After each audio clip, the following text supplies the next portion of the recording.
Habibi here, if you stand in my spot here and look back there, you will see the curtains. You see the windows?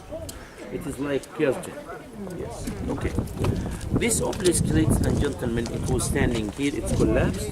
The obelisk, by the way, it's one single piece of granite, as you see. It's cut from Aswan. Aswan, it is the main quarries of granite. No granite here in Luxor. So it's shipped on the Nile. It is not flying carpet. Do you have a carpet, you Akima? Yes. You bought a carpet? And who's else? Habibi? Okay, is it flying? Habibi, you have a carpet. Yes. You have the carpet? I've got the carpet. Oh, is it flying? Is it? Not yet. So the ancient Egyptians, by the way, they used to cut stones in Aswan, in granite. We will visit this quarry, by the way. And when it's unfinished in Aswan, 1,000 tons. They left it there because for a reason, it's a cracks. Okay? So this obelisk, now the question is not how to cut it.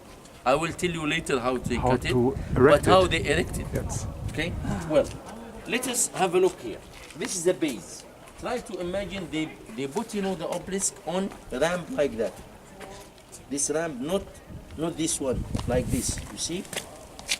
This is higher than the bottom. They put it, on a ramp, and then higher. They take the sand, they tied it with ropes, and they drop it on the here. We tried it with a small size. It succeeded, by the way. They depend on the weight of the obelisk itself. No glue, by the way, here. And there were earthquakes, of course, along the years, so never disappear. Ladies and gentlemen, this one is 19 meters, almost 23 meters. There's one there, it's erected by the Queen Hatshepsut. Hatshepsut, she told us on the walls of her temple, I erected 4 obelisks for my father, the god Amun-Ra. Her father is not Amun-Ra, her father is Thutmose the first. Why she said that? Because it wasn't allowed for the woman to rule Egypt alone. She ruled Egypt sharing with after the death of her husband. His name is Thutmose II. They were half, sister and brother from different mothers.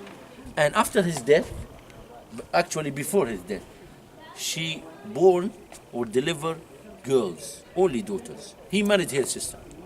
Okay, it was possible, by the way. Who's also his sister. Yes, it was to keep the blood. That is possible during those days. Anyway, half brothers. Okay, so he has a son.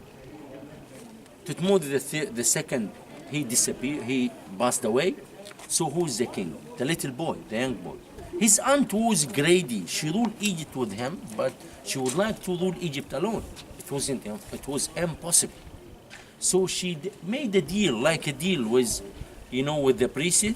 They announced she's holy. Her father is the god Amun-Ra himself. Okay, she's holy. She's he got married her mother, and she's sacred. She's holy. And what happened afterwards? She got rid of this little boy. She sent him, by the way, some stories to study as a priest in the temple. But of course, he has supporters. When he grew up, he asked his aunt to give him throne back. We don't know what happened. Anyway, after he became the pharaoh or the king, and he damaged all her monuments, her temple, defaced the statues, erased here the name of her cartouches. And she erected 2 obelisks here. He hid one of them here, and the second one collapsed when the earthquake. It's lying over there next to the sacred lake.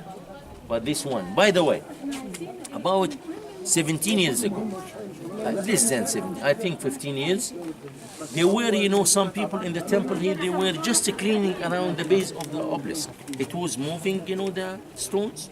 They start to dig, they found about, 10 cartouches in gold, amulets, scarab beetles, and signs. That is, we call it,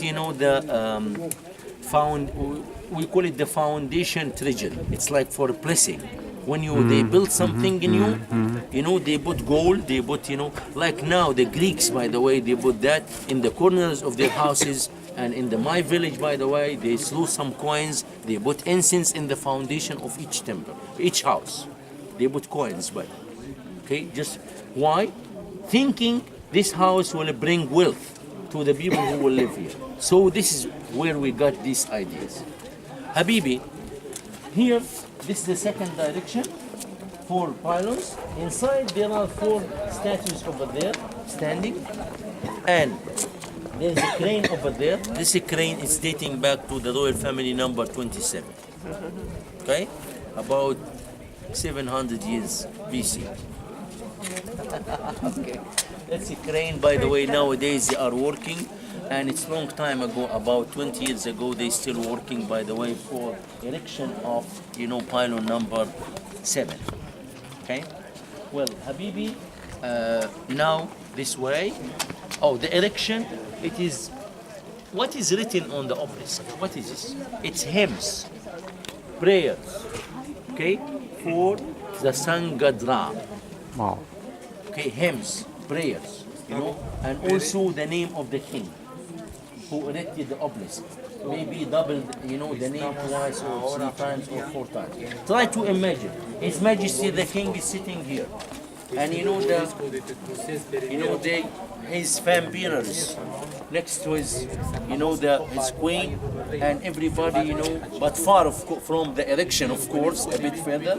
Tent, musician, incense, drummers, encouraging, the whole elites of the society, the governor of the north, the governor of the south, the ministers, and they are coming, and because Hatshepsut, when she told us in her story, I erected 4 obelisks for my father, the god Amun-Ra, she was proud.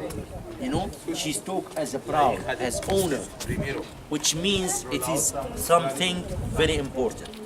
So the king is there, and then after they erected, the obelisk, of course, he started to give, gifts for everybody of his, of course, the supervisor of the quarry, the supervisor of the erection, the engineers, and even the workmen, and giving them, of course, gifts, or all the country is happy, celebrations. So that's why I told you, try to imagine, it's need a lot of imagination to understand the ancient Egyptian celebration, mythology, and so on. Habibi, this way.